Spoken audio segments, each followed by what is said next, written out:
మీరు తన దారిద్ర్యము వలన ధనవంతులై ఉండవలెనని మీ నిమిత్తము దరిద్రుడాయను. చూసారా? అంటే మన ప్రభు అయిన యేసుక్రీస్తు అందరికంటే ఐశ్వర్యవంతుడండి, అందరికంటే ధనవంతుడండి. ఎవరెవరిని చూసాం ధనవంతుల్లో? టాటా బిర్లా గురించి విన్నాము, ముఖేష్ అంబానీ గురించి విన్నాము, అలా ఇంకా మరి బిల్ గేట్స్ గురించి విన్నాము. ఇలా ఎంతోమంది గురించి మనం విన్నాము. అలాగే మన ఊళ్ళల్లో ధనవంతుల్ని మనం చూస్తూ ఉన్నాము. ఆ ధనవంతులకి ఏమేమి ఉంటాయి?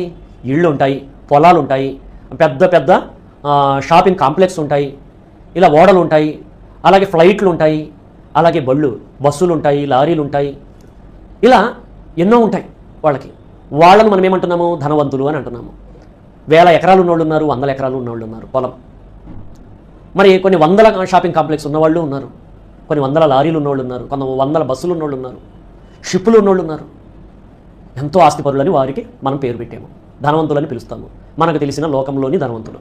అయితే ఇక్కడ యేసుక్రీస్తు ధనవంతుడని ఉంది. మరి యేసుక్రీస్తుకు ఎన్ని బిల్డింగ్లు ఉన్నాయి, ఎన్ని పొలాలు ఉన్నాయి ఆలోచించండి. ఎన్ని షిప్పులు ఉన్నాయి? పొలాలన్నీ భూమి మీద ఉన్నాయి, స్థలాలన్నీ భూమి మీద ఉన్నాయి, సముద్రాలన్నీ భూమి మీదే ఉన్నాయి.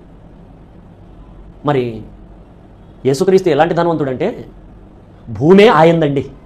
1 సెంటో 1 ఎకరమో 100 ఎకరాలు 1000 ఎకరాలు 1,00,000 ఎకరాలు కాదు, అసలు భూమే ఆయనది. అంటే భూమే ఆయిందైనప్పుడు, ఇప్పుడు ఇల్లు మంది అని అన్నప్పుడు ఇంట్లో ఉన్నాయన్నీ మనయే కదా.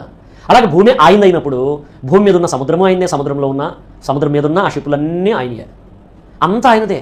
అంతటి ఉన్నవాడు, అంతటి ధనవంతుడు.